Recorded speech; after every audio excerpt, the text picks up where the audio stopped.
தேர்தல் தேதி அறிவிக்கப்பட்ட நாளிலிருந்து கணக்கில் காட்டப்படாத 11 கோடி ரூபாய் இதுவரை பறிமுதல் செய்யப்பட்டுள்ளது. தேர்தல் பறக்கும் படையினரின் நடவடிக்கையால் வணிகர்கள் பெரிதும் பாதிக்கப்பட்டிருப்பதாக குற்றச்சாட்டு எழுந்துள்ளது. இதுகுறித்த விரிவான தகவல்களை செய்தியாளர் மகாலிங்கத்திடம் கேட்போம். மகாலிங்கம், தேர்தல் தேதி அறிவிக்கப்பட்டதிலிருந்து பணப்பட்டுவாடாவை கட்டுப்படுத்த தேர்தல் ஆணையம் எடுத்து வரும் நடவடிக்கைகள் என்ன? தேர்தல் ஆணையம் ஒவ்வொரு மாவட்டத்திற்கும் ஒரு நோடல் அதிகாரியை நியமித்திருக்கிறது. அந்த அதிகாரியின் கீழ் காவல்துறையினர் மற்றும் வருவாய்த்துறையினர் மற்றும் வருமான வரித்துறை அதிகாரிகள் ஆகிய துறை சார்ந்த அதிகாரிகள் கொண்ட குழு அந்தந்த மாவட்டங்கள் முழுவதும் பல்வேறு இடங்களிலே இரவு பகலாக தணிக்கையில் ஈடுபட்டு வருகிறார்கள். இந்த தணிக்கையின் போது தேர்தல் தேதி அறிவித்ததிலிருந்து இதுவரைக்கும் 11 கோடி ரூபாய் கணக்கில் வராத ரொக்கத்தை இந்த குழுவினர் கைப்பற்றி இருக்கிறார்கள்.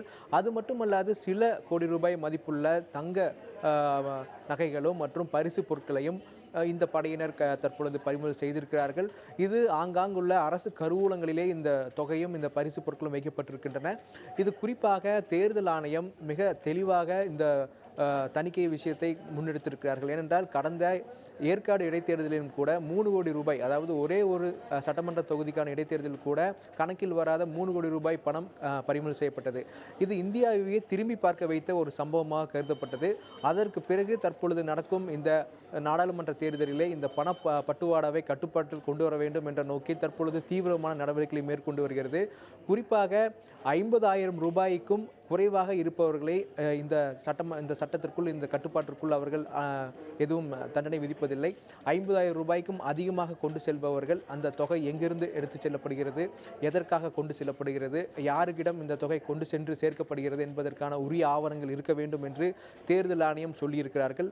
குறிப்பாக குறைந்தபட்சம் 3 ஆவணங்களை காட்டி இந்த பணத்தை எடுத்துச் செல்லலாம் என்று சொல்லப்பட்டிருக்கிறது. அதாவது 50,000 ரூபாய்க்கு அதிகமாக எடுத்துச் செல்பவர்கள் குறைந்தது 3 ஆவணங்களாக வைத்திருக்க வேண்டும். ஒன்று, இந்த தொகை என்பது யாரிடம் எடுத்துச் செல்கிறோம், உதாரணத்திற்கு மருத்துவமனைக்கு செலுத்துவதற்காக எடுத்துச் செல்கிறோம் என்றால் அதற்கான ரசீதுகளை காட்ட வேண்டும். அல்லது வங்கியிலிருந்து எடுத்து வந்திருக்கிறோம், குடும்பத்தில் ஒரு முக்கியமான பொருள் வாங்குவதற்காக எடுத்துச் செல்கிறோம் என்றால் வங்கியிலிருந்து இந்த தொகை எடுக்கப்பட்டதற்கான ஆதாரங்களை காட்ட வேண்டும். இப்படி முக்கியமான ஆதாரங்கள் காட்டும் பட்சத்தில் இந்த தொகைகளை நாங்கள் அனுமதிக்கிறோம் என்று தெரிவிக்கப்பட்டிருக்கிறது.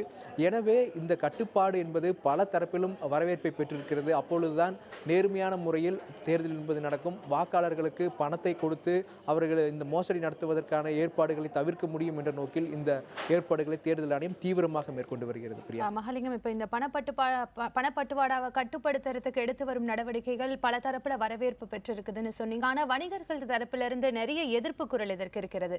வணிகர்களுக்கு என்ன பாதிப்பு இதனால? வணிகர்கள் என்ன தெரிவிக்கிறார்கள் என்றால், அனைத்து நேரங்களிலும் உரிய ரசீதுகளோடு உரிய பில்லோடு நாங்கள் இந்த தொகையை எடுத்து செல்ல முடியாது. பல நேரங்களிலே நேரடியாக தாங்கள் செல்ல முடியாத இடங்கள் கூட தங்களுடைய ஆட்கள் மூலமாக இந்த பண பரிமாற்றம் என்பது நடக்கும்.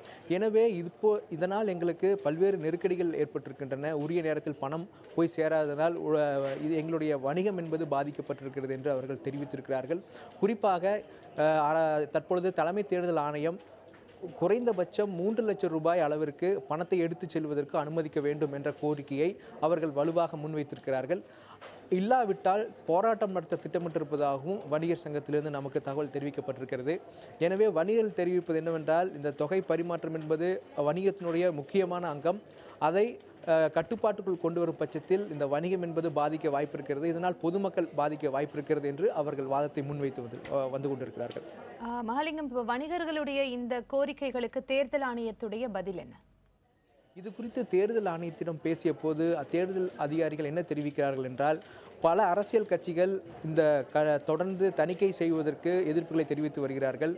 இந்த தணிக்கை செய்வதன் மூலம் பல்வேறு கட்டுப்பாடுகள் ஏற்பட்டிருக்கின்றன. பண பட்டுவாடா என்பது கடுமையான கட்டுப்பாட்டுக்குள் இருக்கிறது. ஆனால் அரசியல் கட்சி தலைவர்களும் சரி, வணிகர்களும் சரி இதை எதிர்த்து வருகிறார்கள். இதில் தேர்தல் ஆணையம் குறித்த தகவல் என்னவென்றால், வணிகர்கள் போல சில அரசியல் கட்சி அமைப்புகளை சார்ந்தவர்கள் இந்த பண பட்டுவாடையில் ஈடுபட வாய்ப்பு அதிகமாக இருப்பதாக கருதுகிறார்கள் என்று சொல்லப்பட்டிருக்கிறது. எனவே வணிகர்கள் தானே என்று விடுவது என்பது சாத்தியமல்லாத ஒன்று. எனவே இந்த கடுமையான விதிகளை தளர்த்துவது என்பதும் ஒரு சாத்தியமில்லாத ஒன்று என்றுதான் சொல்லியிருக்கிறார்கள். ஏனென்றால் தமிழகத்தில் தான் இந்தியாவிலேயே அதிக அளவு கணக்கில் வராத ரொக்கம் என்பது தேர்தல் சமயத்தின் போது பறிமுதல் செய்யப்படுகிறது. இந்த சூழ்நிலையில் தமிழகத்திற்கு மட்டும் இந்த விதிவிலக்கு என்பது கட்டாயமாக தர முடியாது, கடுமையான விதிகளை தளர்த்த முடியாது என்று தேர்தல் ஆணையம் தெரிவித்திருக்கிறது. அதே சூழ்நிலையில் தேர்தல் ஆணையம் சொல்லியிருக்கும் இந்த விவகாரம், அதாவது வணிகர்கள் போல நடித்து பட்டுவாடா என்பது நடக்கிறது என்று சொல்லப்பட்டிருக்கிறது. இதுவும் ஒரு புதிய தகவலாக இருக்கிறது. இதை தொடர்ந்து அதிகாரிகள் கவனித்து நடவடிக்கை எடுக்க இருப்பதாகவும் சொல்லப்பட்டிருக்கிறது. மகாலிங்கம், இப்போ வருமான வரித்துறையினரும் இந்த மாதிரி தணிக்கையில் ஈடுபட போறதா ஒரு தகவல் வெளியாகி இருக்குது. அது பற்றிய விவரங்கள் இருக்கா? நிச்சயமாக இப்போ தற்பொழுது வருமான வரித்துறை அதிகாரிகளும் களமிறங்குகிறார்கள். குறிப்பாக ஆவணம் இல்லாமல் சிக்கும் ரொக்கம் எங்கிருந்து வருகிறது, அது யாருக்கு சொந்தமானது, யாருக்கு கொண்டு செல்லப்படுகிறது என்பதை அவர்கள் கேள்வி கேட்க இருக்கிறார்கள். வருமான வரி கட்டப்பட்டிருக்கிறதா இந்த தொகைக்கு என்பதுதான் அவருடைய முக்கியமான கேள்வியாக இருக்கிறது.